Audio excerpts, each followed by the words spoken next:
আমার এই অক্ষয় তৃতীয়ার লুকটাতে তোমরা কিন্তু অনেক ভালোবাসা দিয়েছিলে। তাই আজকের সেটার গেট রেডি নিয়ে চলে এলাম। আজকে আমি ফার্স্টে ইউজ করছি ডট অ্যান্ড কির একটা ময়েশ্চারাইজার আর তারপরে ইউজ করছি প্লামের একটা প্রাইমার। ময়েশ্চারাইজারটা এতটাই ভালো, এতটাই সুন্দর কি বলবো? Just awesome!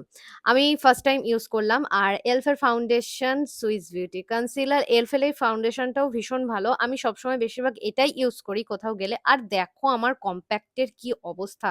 মানে প্রায় শেষের দিকে তাই বেসটা পাতলা হয়ে গেছিল তাই একটু ভেঙে গেছে। স্টেপ বাই স্টেপ একটুখানি আই মেকআপটা দেখিয়ে দিলাম। ফার্স্টে নিউড, তারপর একটা পিঙ্ক শেড, তারপর একটুখানি গ্লিটার। আইলাইনারটা লাগিয়ে নিয়ে ঝট করে কাজলটা পরে নিলাম। আর এই যে আইল্যাশ কার্লার দিয়ে একটুখানি কার্ল করে নিয়ে মেবলিনের এই ওয়াটারপ্রুফ মাস্কারাটা ইউজ করলাম। খুবই সুন্দর। তারপর একটুখানি লুজ পাউডার লাগিয়ে ব্লাশ লাগিয়ে প্লামের একটা লিপস্টিক লাগিয়ে নিলাম। ব্যাস এখানেই আমার লুকটা রেডি হয়ে গেল। পার্লারে গিয়ে পূজা আমাকে শাড়ি পরিয়ে দিয়েছিল। কেমন লাগছে তোমরা অবশ্যই কিন্তু জানিও। টাটা!